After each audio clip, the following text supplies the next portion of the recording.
안녕하세요. 가치왕입니다. 9월 14일 수요일 국내 증시가 마감되었습니다. 자, 오늘 생각지도 못한 CPI의 급등으로 인해서 시장이 굉장히 부진했어요.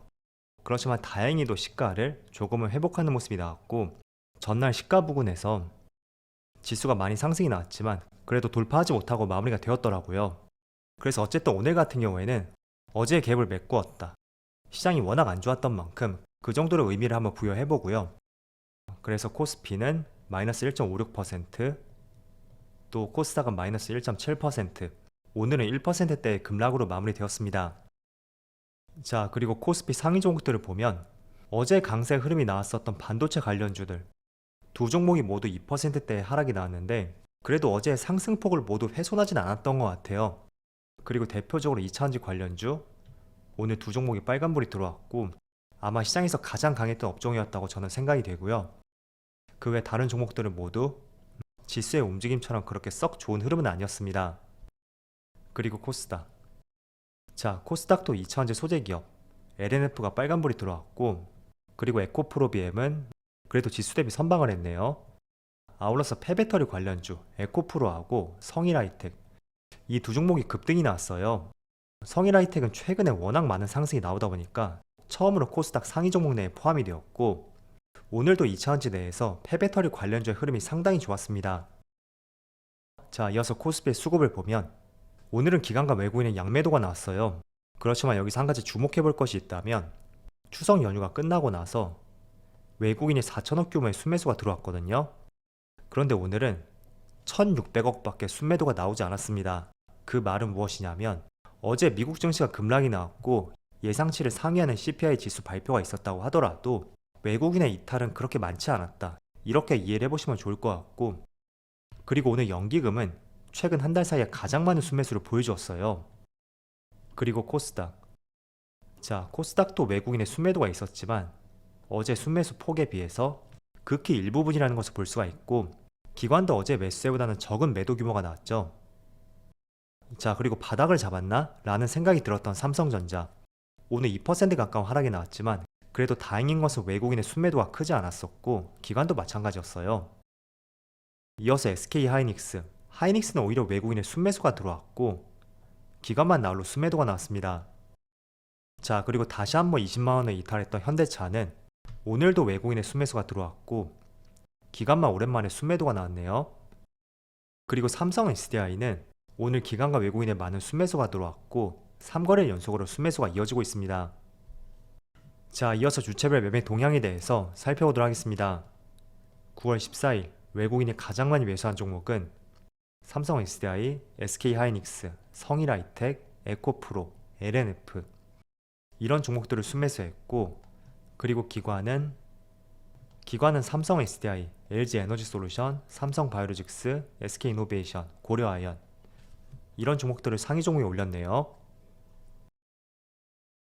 자, 이어서 해외 증시를 보면 지금 보시는 것처럼 어제 미국 3대 지수가 모두 급락으로 마무리되었어요. 급락보다는 어제만큼은 정말 폭락이 어울릴 정도로 굉장히 시장이 좋지 못했었고 2년 만에 최대치의 하락이라고 하더라고요. 지금 보시는 것처럼 S&P 500이 4.3% 급락으로 마무리되었고 나스닥은 무려 5% 이상의 급락이 나왔습니다. 지난 2020년 3월달이었나요? 그 이후로 나스닥이 5% 이상의 급락이 나온 것이 제가 알기로는 거의 처음인 것 같아요. 그리고 다우지수도 4% 가까운 하락이 나왔고 전체적으로 종가가 거의 최저가에서 마무리가 되었거든요.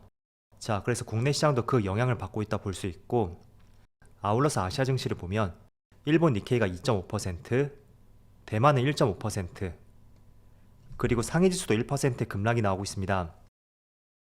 자, 어제는 다들 알고 계셨듯이 미국의 7월 소비자 물가지수 발표를 앞두고 있었거든요. 그런데 결과를 봤을 때는 예상치가 8.1%였다면 실제로는 8.3%가 나오면서 컨센서스를 상회했다고 볼 수가 있어요. 근데 이게 참 희한한 게 불과 2달 전에도 이때 예상치가 8.8%였다면 실제로는 9.1%가 나왔는데 오히려 시장은 저점을 테스트하고 반등으로 마무리가 되었거든요. 그런데 지금도 어떻게 본다면 같은 국면인데 왜 이렇게 다른 흐름이 나올 수가 있었는지. 자, 일단 미국 증시, 국내 증시 모두 마찬가지일 거예요. 지난 8월 중순에 고점을 형성하고 한 차례 크게 조정이 나왔었고 그 원인으로서 연준에서도 앞으로 공격적인 긴축이 계속 진행이 될 것이다. 그런 우려감 때문에 주가에 많은 조정이 나왔습니다. 그런데 4거래일 동안 추석 때였죠. 시장이 꽤나 큰 반등이 나왔어요. 물가 상승에 대한 우려감과 또 긴축에 대한 우려감, 이런 것들이 주가적인 측면으로 많이 반영이 되었던 만큼 이제는 조금 기대해 볼 수 있는 시점이지 않을까, 그런 기대감들이 주가의 상승으로 나타났다고 생각이 돼요. 왜냐하면 물가 상승의 대부분을 차지했었던 에너지 가격이 계속 꺾이고 있었기 때문에 분명히 기대감이 반영이 되었을 것이라고 생각이 되거든요. 그래서 소비자 물가지수의 예상치가 8.1%라고 하더라도 일각에서는 7자도 볼 수가 있다, 이런 기사들이 간헐적으로 나왔습니다. 그렇지만 2달 전에는 전혀 기대해 볼 수 있는 그런 재료가 있지 않았고, 또 다른 시각으로는 유가, 그게 본격적으로 꺾이던 시점이었던 만큼 두 개의 기대감이 조금은 다르다고 볼 수가 있어요. 그런데 이번에 뚜껑을 열고 보니까 에너지 가격은 하락이 나왔거든요. 그런데 물가지수에서 40% 이상을 담당하고 있는 주거 비용, 렌트 비용이라고 하죠. 이게 오히려 증가하는 모습이 나왔고, 에너지 가격이 꺾였음에도 불구하고 주거비 상승으로 인한 물가 상승, 그리고 코어 인플레이션, 그런 것까지 모두 상승이 나왔다고 볼 수가 있습니다. 그래서 정리해서 말씀드리면 에너지 가격은 꺾이고 있음에도 불구하고 이 렌트 비용이 꺾이지 않고 있기 때문에 기대치를 넘는 물가 상승이 나왔다고 생각이 되고요. 자, 그 때문에 다음 주에 있는 FMC에서 연준이 100bp, 1% 금리 인상을 할 가능성이 상당히 높아졌습니다. 그래서 이런 내용이 지수의 하락을 부추겼었던 주된 이유라고 보면 좋을 것 같고요. 어제까지만 하더라도 0.75%가 80%를 차지했었거든요. 그리고 나머지는 0.5%였겠죠. 그런데 0% 가까웠었던 1% 금리 인상, 그게 20%까지 올라갔기 때문에 시장이 이에 따른 충격을 받고 있다고 볼 수가 있습니다. 자, 그래도 지금 다행인지 모르겠지만 코스피가 2400포인트는 지켜주는 모습이 나오고 있거든요. 어쨌든 외국인의 수급도 그렇게 크게 이탈하지 않고 있고, 자, 그리고 일반적으로 전날에 종가가 거의 최저가에서 마무리되었고 큰 폭의 하락이 나왔다면 그 여파가 다음날도 이어지기 마련이거든요. 그런데 지금 나스닥 선물지수를 보면 다행히도 상승이라고는 볼 수는 없겠지만 하락폭이 제한된 모습이 나오고 있고, 이런 부분은 조금은 다행인 것 같아요.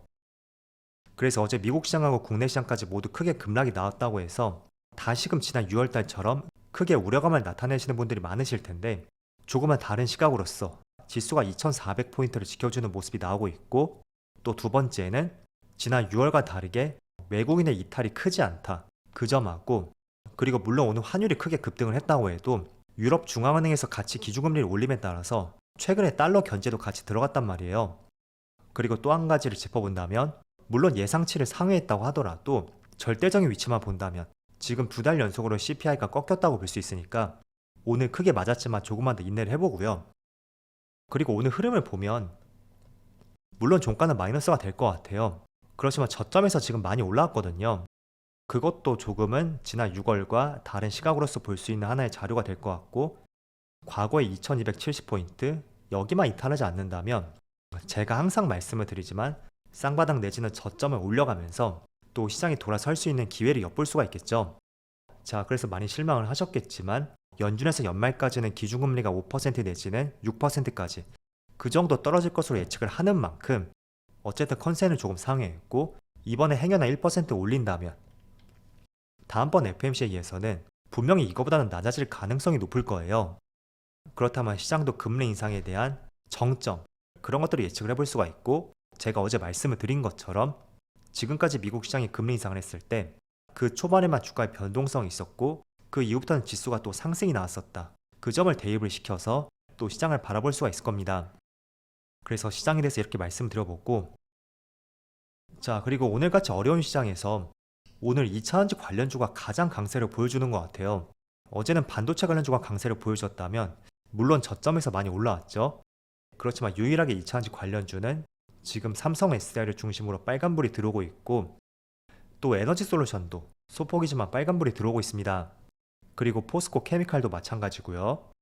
아울러서 폐배터리 관련주까지 에코프로를 중심으로 성일하이텍, 세비캠 모두 오늘 강세를 보여주고 있는데 공통점이 2차전지 관련주라는 거예요. 일단 2차전지 관련주는 인플레이션 법안의 수혜주가 될 수 있고, 그런 측면에서 오늘 딱히 매수할 수 있는 종목이 보이지 않는 와중에 이쪽으로 많은 수급이 몰리지 않았나, 그런 생각이 들고요. 그런데 폐배터리 관련주는 저는 한 번쯤은 정말 조심할 때가 되었다, 이 생각을 늘 하고 있습니다. 일단 저점에서 거의 2배, 3배 가까이도 상승이 나왔고 분명히 수급이 옮겨가는 시점이 있을 거예요. 최근에도 태조 이방원이라고 해서 대표적인 업종이었던 방산 관련주들, 물론 추세가 꺾였다고는 볼 순 없어요. 그렇지만 며칠 사이에 조금은 흘러내리는 모습이 나오고 있고 한국항공주도 마찬가지죠. 그리고 원전 관련주, 두산에너빌리티, 보성파워텍 모두 최근에 흐름이 조금 꺾인 것을 볼 수가 있습니다.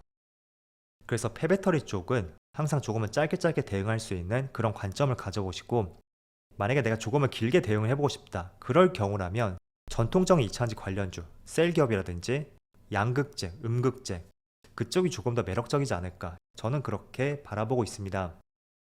자, 일단 오늘 시장이 정말 부정적이었다고 하더라도 생각했던 것보다는 그래도 선방을 했던 것 같아요. 나스닥이 5%의 급락이 나왔기 때문에 저는 개인적으로 2%대에서 마무리가 된다면 그래도 선방하지 않았나, 이런 생각을 했었는데 이것보다는 조금 더 상승이 나온 것 같더라고요.